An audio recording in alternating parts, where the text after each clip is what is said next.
All right, and we are live and we are back. Good morning. Good morning, everyone. Good morning out there. Welcome to the Coffee with Rhonda show. We are back and I'm so excited. And I have these amazing women here in front of me. So, hello, ladies. Good morning. Good Morning. morning. It's, Oh, it's so it's fun to be back. good evening for me, but soon morning. Oh, that's right. That's right. We have to remember that after this, Murray goes to bed because it is what time here, Murray? It's 5 past 11 Five past p.m. 11. Well, p.m. we are Yeah. so happy that you're able to join us, and we want to just welcome everybody to the show. We've been on a little bit of a break, so it is really, really lovely to be back. So I want to say again, happy Saturday to everyone. We're welcoming you once again to the Coffee with Rhonda show, where a group of us get together, coaches, thought leaders, we get together and we really just talk about what's happening in the world, what's happening in life, what our leaders are dealing with, and what we all might be dealing with in our own life. So, before we introduce everyone and before we introduce the rest of our guests and our co-hosts, just a couple of housekeeping items. First of all, if you're out there, don't forget to tell us your name and where you're watching from. Even if you're watching on the replay, we still follow up and we still respond. And we want to know what's in your cup. So don't forget to like and share the video and comment on anything that resonates with you. And then also, please visit the coffeewithrhonda coffeewithrhondashow.com, because that is our YouTube channel, and we are moving mainly to a YouTube platform. So we don't want you to miss an episode, so that you can subscribe, and just talk to us as we go through this broadcast, because we like to talk to ourselves, but we love talking to you also. So let's get started. My name is Rhonda Y. Williams, and I am the host for the show. And I am emotional intelligence strategist and leadership coach. And what I do is I really try to help leaders shift perspectives, and that allows them to shift from overwhelmed to overjoyed, from stuck to unstuck, so that they too, even as leaders, can live an amazing life that they love while they're doing the work that they're called to do. So that's a little bit about me. We're going to go around first, and we're going to actually start with our guest, and we're going to ask her to introduce herself. But before I do, I almost forgot to tell you, I don't know if you can see my cup. This is my cup, and it says "Be awesome today and every day."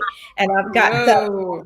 mantra Starbucks coffee in my cup. So we want to know what's in your cup. So, all right, Miss Carla Rotering, thank you so much for joining us.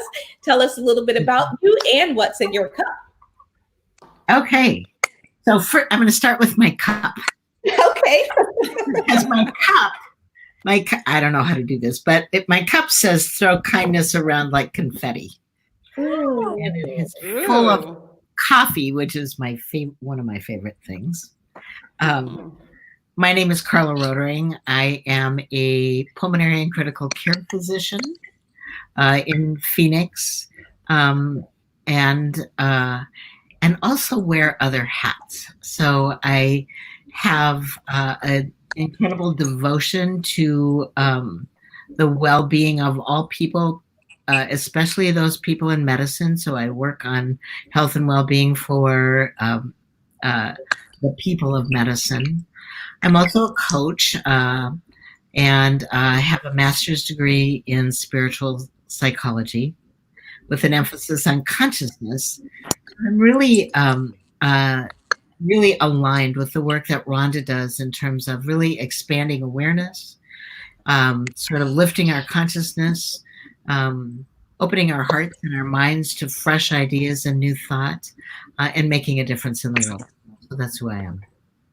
Wonderful. Thank you so much for joining us, Carla. Carla is a very dear friend, and I am so excited that she could join us on the show today. And I think all of us together are going to have an amazing conversation. So thank you so much, Carla.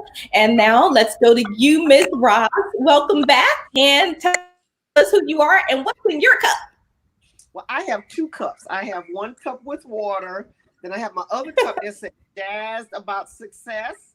Jazz About Success. Ooh. And that has my tea in it. So I have water and tea. I'm in the sunny state of Jacksonville, Florida. I bring you greetings. I'm Roz Jones, the CEO and owner of Jacksonville's Best Caregivers, where we provide 4 levels of specialized care to your loved one: sitter, homemaker, companion, home health aide, and certified nursing assistant. When you can't do it all, you give us a call. Awesome, Rob. Thank you, thank you. And Ray, tell us who you are, where you are, and what's in your cup. Wow, I'm so happy to be back. I'm Mireille Tilekima. I'm based in Perth, Australia. I'm the greatness engineer. I have a background in oil and gas, but I actually upscale and expand myself to coaching and leadership. So I'm making sure through the Mireille Tilekima Global Leadership Organization that people and organizations become the best that they can be and reach self-actualization and make a positive impact in the world. So very happy to be here. I have my cup and it's full of hot chocolate. Oh, hot chocolate. Nice. Nice choice. Very nice. I haven't had hot chocolate in such a long time. You're going to now have me thinking about hot chocolate with marshmallows? No.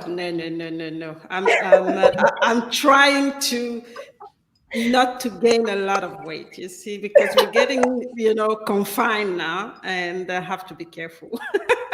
Well, you are so right. And I've been really thinking a lot about what it means to not engage in my normal activity, which is a great segue into our conversation today that we're going to have. Because our conversation that we want to talk about today is really about sort of where we are today, what we're dealing with, the whole COVID-19, the coronavirus, what it means for us. And I want to talk about that from a few different perspectives and just, really have a robust conversation around it. As I thought about this, I thought about, so we sort of compartmentalize ourselves into all of these different groups.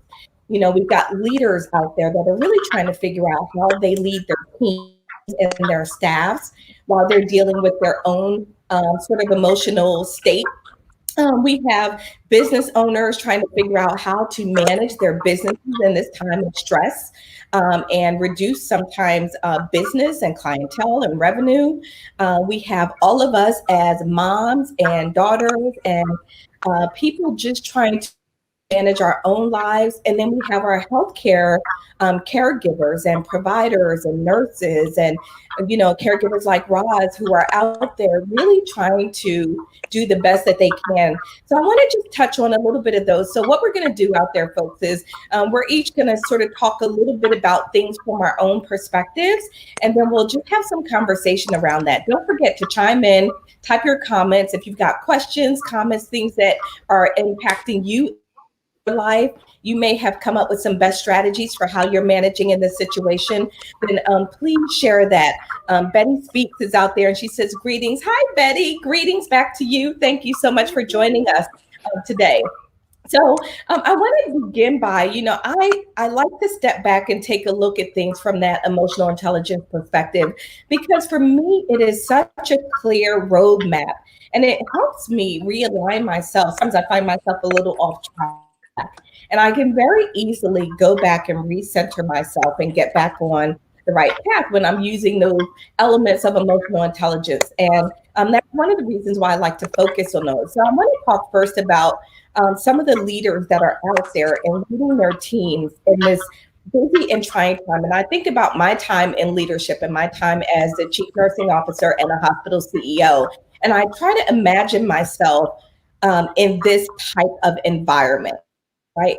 How would I get through this? How would I help the team? Even more importantly, how would I keep the team lifted so that they could do their very best work, and then keeping myself lifted at the same time so that I can continue to support and serve the team? The first element that I think about in emotional intelligence is the element of, as you mentioned it earlier, Carla, self-awareness. That place where you're trying to figure out what you're dealing with, what you're feeling, what are your own what's your own emotional state, so that then you can effectively manage that. I am a huge believer that if you are not aware of your own emotional state, it is very difficult to manage it, right? Mhm. So if you don't know how you're coming across, how you're being perceived, what you are communicating and showing to the external world, then how are you able to manage that? So as a leader, I would think about, thinking about your own state, what you're feeling, why you're feeling it. Allow yourself to be human. Allow yourself in this time of this virus. We are confined, or we're in a stay-at-home place, and only even when we walk outside and walk the dog, still keep our distance. All of that can be very challenging.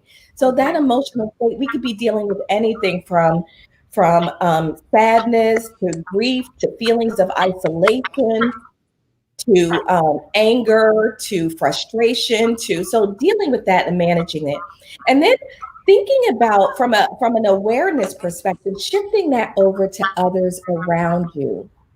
What are you hearing from your team? What are they communicating? And I'm talking about going beyond words. What are they saying to you in terms of their tone, their expression, their behavior, and how do we deal with that? So I want to just have a conversation around that for a moment, and then we're going to just start our roundtable, and we'll go to each of our co-hosts and guests and have them speak a little bit from their perspective. So, thinking about this from the perspective of the leader who is in the midst of this trying time and trying to manage themselves and trying to manage their teams. Do you have any words of wisdom or strategies or even things that you're seeing in your own world that you could offer in relationship to that leader who's trying to manage this through? So, Roz, I want to start with you because I know that you are dealing with your own team and, really managing and helping them try to get through this time as well. So, as a leader, do you have any thoughts on ways that you're approaching this and how you might share that with others? As the announcement came out that there were going to be more people, impacted by this, as well as, nursing home facilities, private duty, wherever. The biggest thing that I have been trying to do with my employees as a leader is to encourage them not to listen to TV so much, to encourage them to do things, to, read a good book, journal, meditation, but try to stay off of social media and anything that's negative. You know, you have to look at both sides of the story. What is, I'm only hearing one side of the story, but I'm not hearing the other. Remember, there's always three sides to the story: theirs, yours, and the truth. So I have to remind them that, hey, do your due diligence if you are looking at TV, get the correct information. But I'm asking them, number one, not to look at the social media and TV as much. If they have to, I can't stop them. Also, too, when they come to work, I'm asking them not to bring it up to the client. If the client brings it up, listen to their feelings. Acknowledge it. I understand that you feel like this. Everyone is feeling like that. It's all right to acknowledge that. Don't sweep it under the rug. It's here. We can't do anything about it. But sometimes your presence is more important than you talking. And just to be there to listen, to comfort the client, because all of my clients are over 90 years old, and they're fearful because they're hearing that if I get sick, I won't be treated and they're going to let me die. And that's where fear is. So we have to, continuously say, hey, we're keeping you clean. We're keeping you safe. We're trying to reduce the opportunity for risk for you getting sick, by, taking some extra precautionary measures. So that's some of the things I have been doing with my team. And then for myself, I have to walk in a different way to keep them lifted. And then I have someone that's taking care of me so that I'm okay. So, there's accountability all the way down below me. And then I have people who are taking care of me, business coaches, whoever, spiritually, to make sure that daily that I have to set the tone for my business and the employees and the people that they come in contact with. Wow. No, that's awesome, Roz. Thank you so much for sharing that. And to hear that sort of the fear that the clients are having. And like you said, that's real. And how do we help? How do we acknowledge and support them in this really challenging time? So, Dr. Rotering, let's come to you. And as you are a leader and have been for many, many years. And, as you think about these times, what are your thoughts around just the leadership aspect of where we are when we're talking about leading and managing teams? Yeah. So, and my particular teams, of course, right now are in a very animated state, right? And what I'm really noticing is that the presence and the presentation of the leader is contagious, just as contagious as the virus is, right? So we have a lot of conversation right now about infectiousness and contagion. And I think our awareness about how we show up and the way that we show really has an impact on the capacity of the folks that we work shoulder to shoulder with and lead to stay in their wise minds, to stay in an inner state of peace when everything around us is chaotic. And one of the things that actually one of the people I work with said to me that I'm going to use as though it were my own, but it isn't, is said, the lid's off the rabbit hole. When you see someone going down the rabbit hole, don't follow them. Right. Don't follow them. Lift a little bit, notice that, and help them come back to ground. Right? Help them come back to ground. And a few kind words. And the best place to practice this, by the way, from my point of view, is with ourselves. When we notice ourselves going down the rabbit hole, rather than rolling our eyes at ourselves or being frustrated with our repetitive patterns that are just old patterns and old habits and the things that we go to when the world doesn't feel quite safe or predictable, to be a little kind to ourselves and say, oh, there I go doing that again, and just settle for a moment. And I'm a lung doctor, so I have a great faith in using breath. A great faith because it's immediately available, right? You don't have to go anywhere and close the door and light a candle, which I love, which I absolutely love. But that's not available to us and it's a great thing to teach those folks that we lead, the power of breath. The power of taking a large breath when we can feel our heart rates are high, our chests are tense, our jaws are clenched, all of those things. To take that big breath in, just pause for a moment. And as you just passively release that, don't push it, don't do anything, just release. You can feel the change in your body. You can feel yourself coming back home to yourself.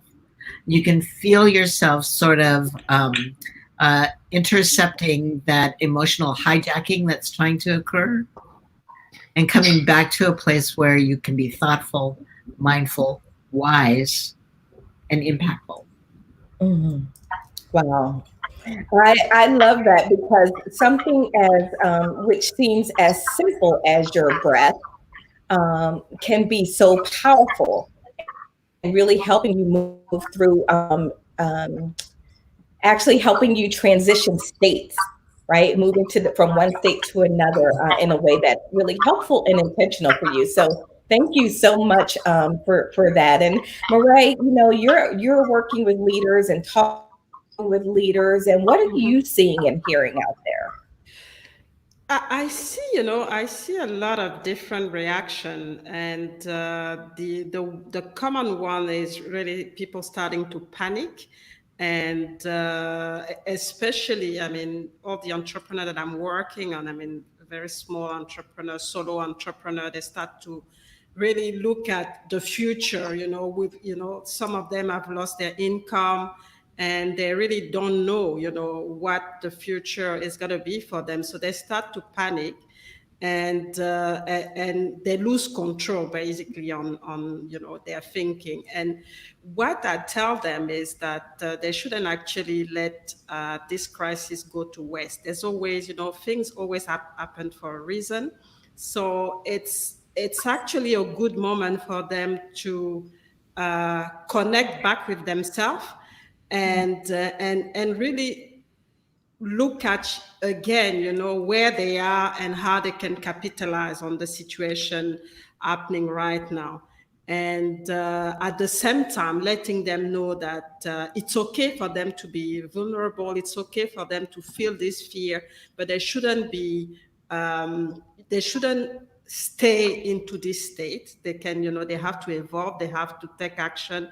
They have to listen to positive things around them.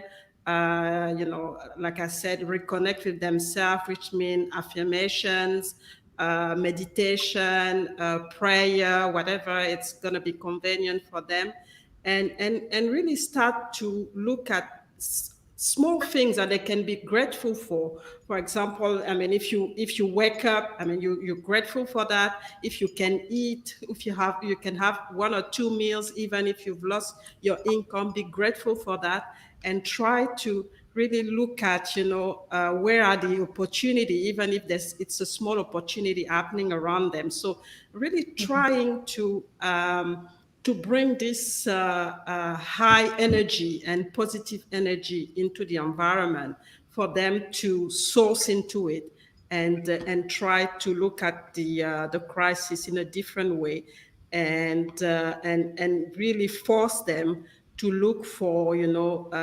focusing on opportunities, like looking at what they've not been able to do. Because as an entrepreneur, as you know, I mean, it's always difficult to do everything. So look at the opportunity to do things that you've not been able to do, like reading or writing or connecting with, I don't know, online with different people, a friend, a family, or go for a walk. If you're not fully locked down, go for a walk and then sit down, enjoy the nature, because sometimes we take things for granted, and really resource ourselves, to go through this difficult time and still strategize and believe in our dreams, because at the end of the day, it's going to pass.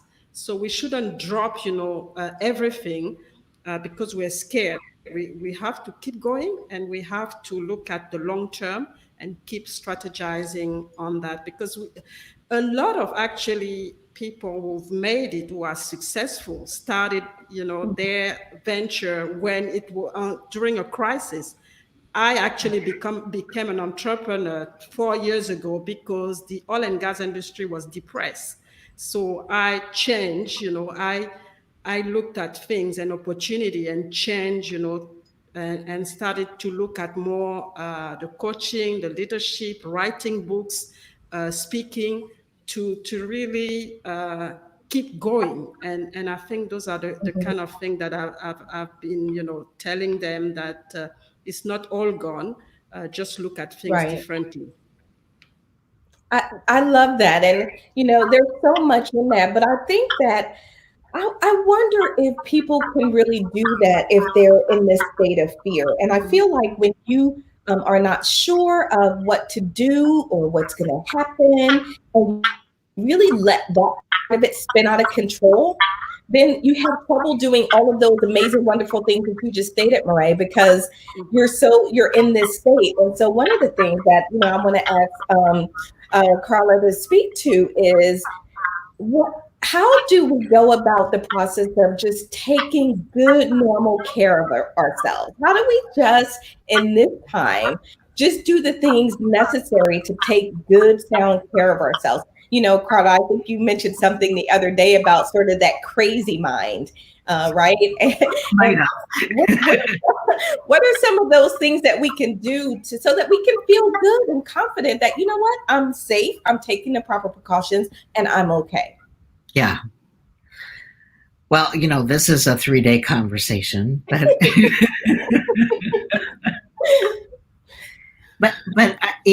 and there's a lot of conversation, and there's a lot of sort of there's a lot of conversation that we don't know who to listen to, right? So one of the first things that I would just say is this: hold to your daily rituals first of all, to the extent that you can, right? Mm-hmm. So embrace the pieces of your day that are still available to you, that grant you the capacity to see the ordinary as wonderful, right? Mm-hmm. So it's tempting to, lay in bed and watch stuff in the morning instead of getting up and taking a shower and making my bed and so maintain, and whatever it is you do, I happen to have a morning ritual. I maintain that and bring myself to that. And then we know all those things about, about good sleep and good nutrition. Don't walk back and forth to the refrigerator. Make meals, sit down, eat them as though you were at a banquet with everyone you loved. Right? So really, really allow those rituals of our ordinary life to help keep us attached to ordinary life, which goes on and continues. There are things, though, that we are aware of. I'm going to move into sort of my medical hat for just a moment, that we're aware of that make a difference. Soap is such a good product. Soap is so good. And that whole thing about hand washing, which we just kind of get careless about or don't think about, or, it's so, and creating a ritual around that. So if you're going to wash your hands, you can sing happy birthday twice if you want to, but wouldn't it be interesting to have something more meaningful that you sort of used as a mantra that meant something to you, that lasts about the same period of time, that anchors the knowing that in that small act, you are practicing self-care. Right. And there's something very self-honoring right now that's unfolding, that is attached to this mandate to take good care of ourselves, maybe in a way that we haven't actually participated in before. So rather than seeing those things as something that we do because it's unsafe, it's really lovely to consider that these are the things that I'm doing for me, for the tomorrow person, right? The person who's going to wake up tomorrow. This is the care that I am giving to me so that my tomorrow will be better. Wow. That's awesome, Carla, because so often I think we don't think about that tomorrow. Yeah. So if I were a guest in my own life, what would I offer to myself, especially in these times, to bring peace of mind, to put my mind at ease, to make my life comfortable, to make it a little easier, to make it more delightful to be in the middle of my life. Now, delight is a tough word right now. Right. And I'm not for a moment minimizing the experience that we're having, right? So if that word doesn't work for you, I just offer to find a word that actually does. Maybe it's comfort, right? Maybe it's honor, self-honoring. And as we love ourselves, that radiates out into the world. So the other invitation is, as we sort of participate in our own self-care, it's not selfish, right? It's our way of also contributing to the well-being of the world. It's an offering that we have that we can actually do right now.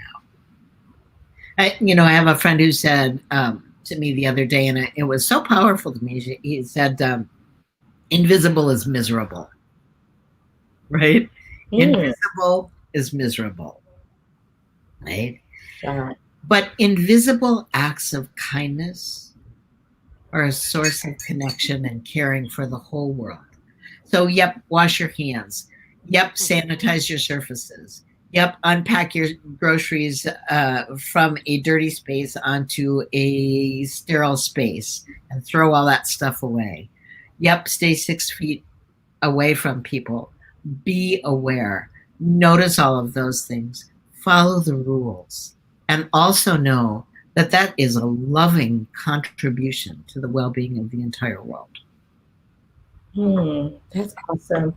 That's awesome, Carla. I love that because, gosh, so often we don't think about how your own self-care is a contribution, right? Never, probably, it's not often that there are times where the things that you do or do not do can be so impactful on others, right? Others around us. And so we just have to know and recognize that. So picking up on that, I want to just ask all of you ladies to share and think about sort of what Carla just shared with us, because what popped into my mind is, what's my one thing that I want to add to myself, my day, my rituals, for me as a part of that self-care for me in this current time. So think about what that is, and I'm going to ask you all to share. What's that one thing that maybe you can add for yourself? Because for me, what I was thinking is, once the day starts, I get busy, busy, busy, busy, busy, busy.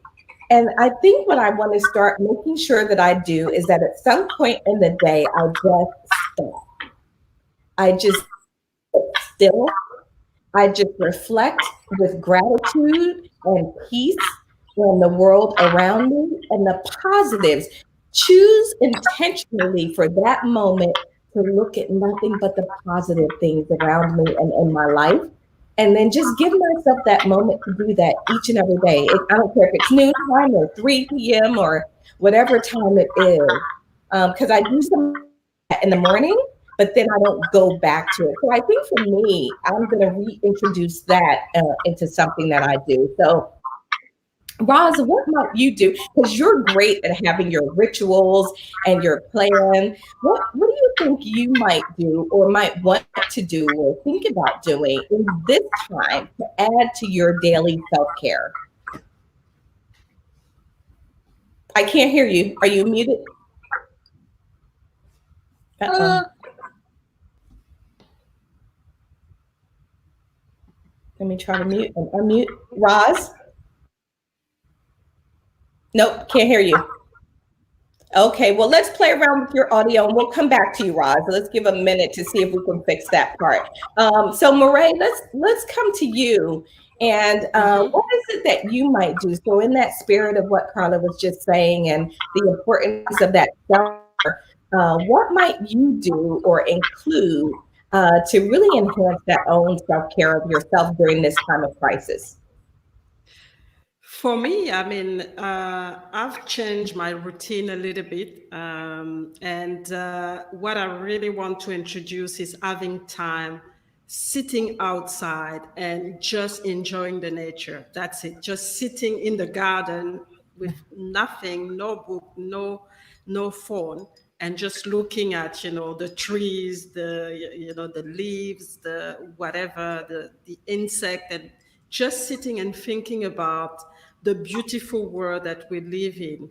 And I think it's been able to lift me up, even if it's in a restricted area, just sitting there thinking of, this nature being part of the world and being empowering in a certain way. And those are things that I've not really done before. And I really see the benefits of that, calming me down. And also understanding that I'm just part of a very, a vast world, and I'm just a small entity into it. So I shouldn't actually be scared because the protection is there, the nature is there, it's carrying me. So basically, having, this source around me and really relying on it and being confident that whatever happened, it's going to be there to lift me up. So that's the routine that I've been doing for a few weeks now.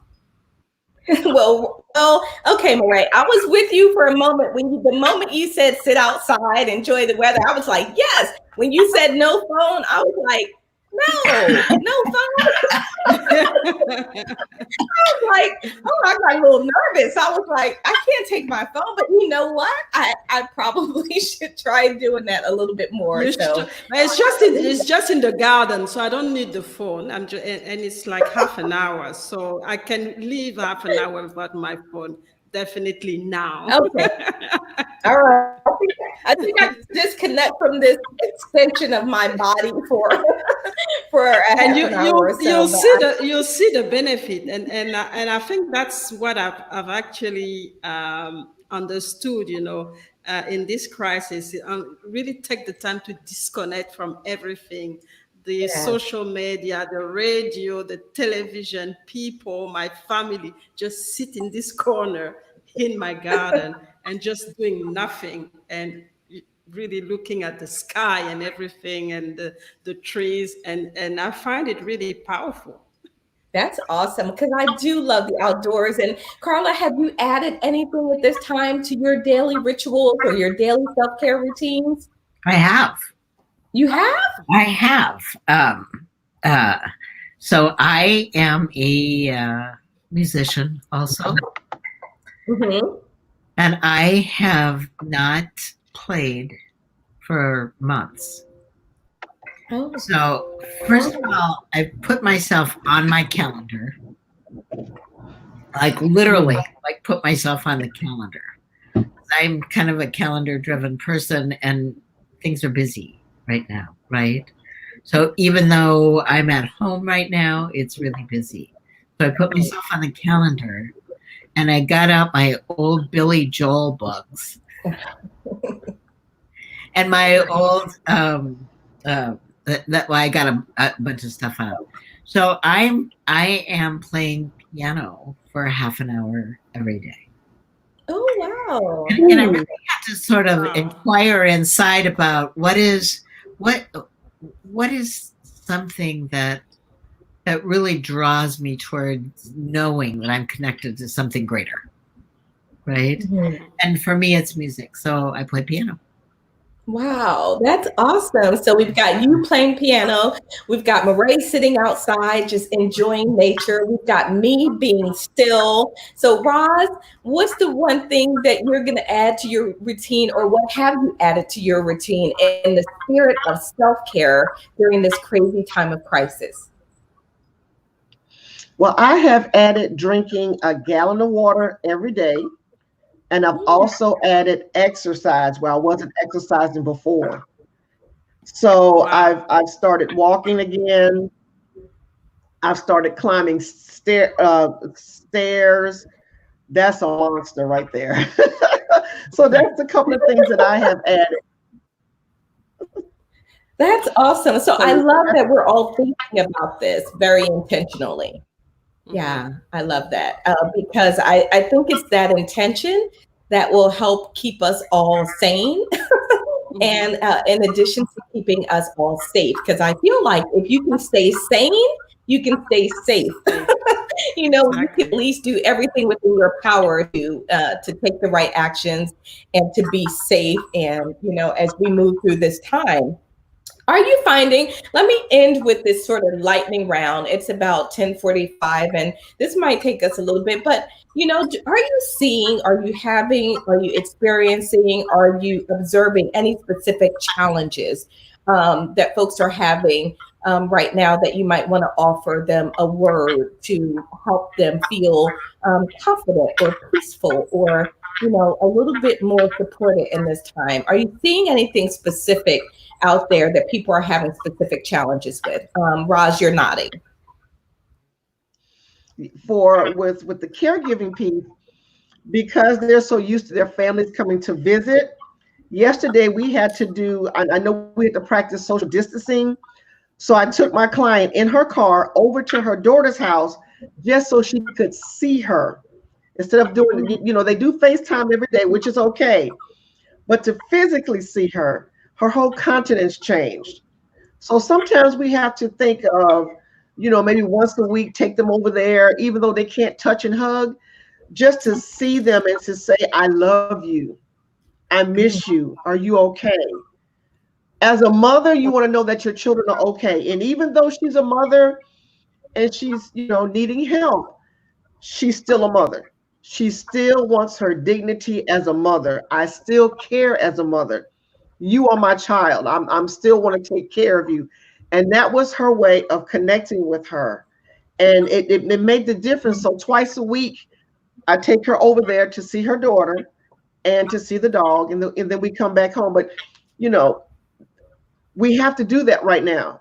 Right. You've seen some of the pictures where they're sitting outside the nursing home and talking. You want to see you want to feel their presence. And that is so important.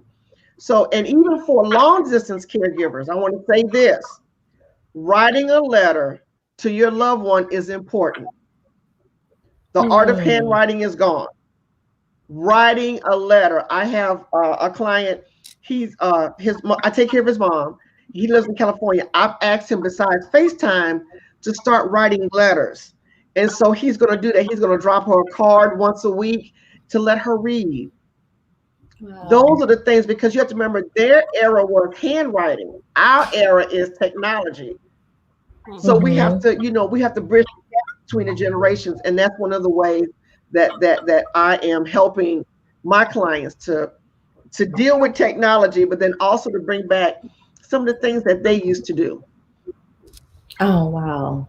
I love that. That's so awesome, Roz. And April is out there. And April says that she's, to her day, she has added walking and writing in a journal and praying more. So thank you so much for sharing that, April. Again, the intention behind what we're doing and why we're doing it, I think is very empowering and very, very powerful. I love that you're asking and finding ways for your clients to connect, even when they can't be physical. So, Dr. Rotering, are you seeing any, I shouldn't even ask the question because I know you're seeing lots of challenges out there, but, anything in particular that you just want to share a word? Somebody might be dealing with, like the grief of not being able to engage in their daily activities, or, their team might be struggling, or what are you seeing that's really sitting with you? And then what would you offer as a kind word in reference to that? Wow. So grief, I actually wrote about grief yesterday, about this existential grief that we're feeling for the loss of something we can't even name right now. And there's a lot of grief in my community, right? Grief for people, grief for a way of being that doesn't seem to be around anymore. Grief for the burdens of the people that they're working with. The people who are showing up at the bedside for me are people I know by name, right? These are my friends. I know their kids, all that kind of stuff. So it's very real in my life. The grief for the risk that's occurring, right? Grief and guilt, right? Guilt about somebody else has more exposure. I'm not doing as much as I could be or should be. No matter what we do, it's not enough because the bar is impossible to reach right now, right? And one of the things that I think of saying is that's okay too. It's okay to experience grief. In fact, it's authentic to acknowledge that we have these feelings. We have grief, we have guilt, we have fear, and all of those are really okay. To allow that material to drive the car you know, Mhm. that's kind of what leads us towards, driving off the edge. Right. But I think something that really is important is to say it's okay to feel like Mm. Right. anybody would feel like this. Of course we feel like this, right? We're human. It connects us with our shared human experience. It connects us with the fact that we are human and that we are more than that, right? Right. So be in that for a moment. Let it be okay, right? Know that that's how you're feeling, that it's normal to feel like that, if there's anything like normal right now. And give that feeling a little bit of space. Mhm. Don't say, don't feel like that. Don't say, and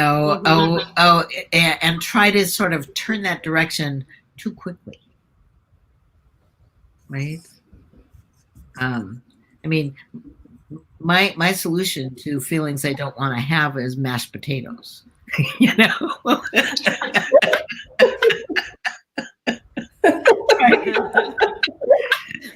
But what would happen to my weight if I just didn't turn to those mashed potatoes right now? Yeah. So just be okay to be in it. Wow. Love that. All right. So I want to ask us all. I'm hearing a little bit of an echo, so I apologize for the technical difficulties. And as we go around, just share one final thought as we wrap up. Well, first we've got Rod. Would you mind, or Marae, would you mind reading the comment that just came up for us? Reading the comment. Okay, so that I'm seeing a lot of people who are just angry. I'm trying to remember that the underlying imperium to anger is fear. That's from Jennifer. Yeah. So yes, I mean, fear is part of it, and I think that's the first response that that you have when you in a situation that you can't control, because we all about control. So when we completely out of control, the first thing is fear. But the important thing is to feel the fear, but try to be comfortable with it, and have faith and hope that you're gonna be okay, and you're gonna be better. And in just to come back to the question that you had before, I think one thing that we need to bring, in those kind of situation, crisis situation, is generosity. Generosity towards others and generosity towards ourselves as well. And so the generosity towards others, because when we start to fear, we retract ourselves, we close ourselves. But I think at some point we need to start going out and be of service again. For example, with a group of women, we started to write letters in my neighborhood, to write letters to our neighbors, asking them what they need in terms of support, either money-wise or service-wise or anything. And then we started to put all those letters into their letterbox. And some of them came back with what they really needed. It was sometimes a support to go and buy something because there are some elderly around here, or just make sure that we call them and see if they are okay, or because they need $20 or something like that. So have this generosity, even if we also short on something, but give this generosity, but at the same time not forgetting about ourselves as well. Be generous with ourselves, take care of ourselves, so that we can give more of our time and our energy. So I think that's really what I wanted to say, is that generosity needs to be, one key thing that we need to focus on in this time of crisis.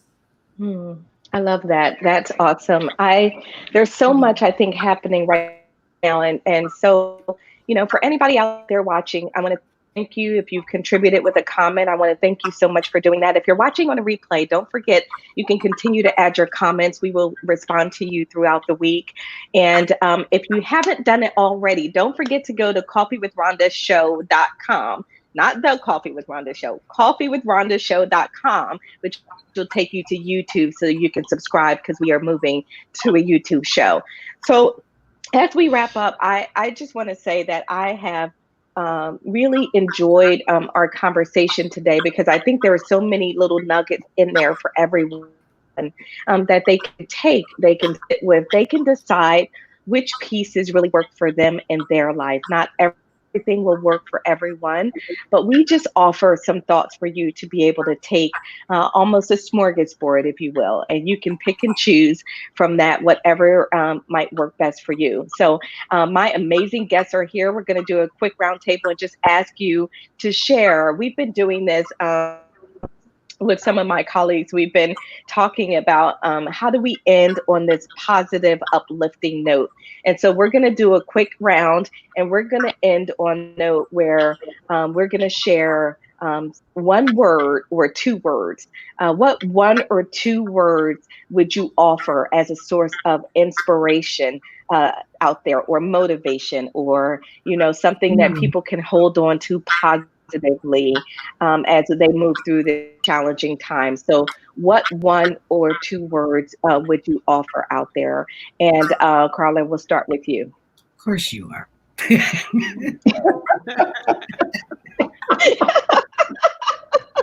You're the So I would just say, be still. guest. You're the guest. We have to let you go first. All right, Roz, how about your one or two words? My words are going to be: don't be a critic, be a contributor. Don't be a critic, be a contributor. And I want to fall back on what everybody else has been saying. Serve others. We still can serve others. So, you still can be a contributor in a time of crisis. Don't be a critic. Right. Don't be a critic. I love that. Great. Awesome. Marae? Have faith, this shall pass.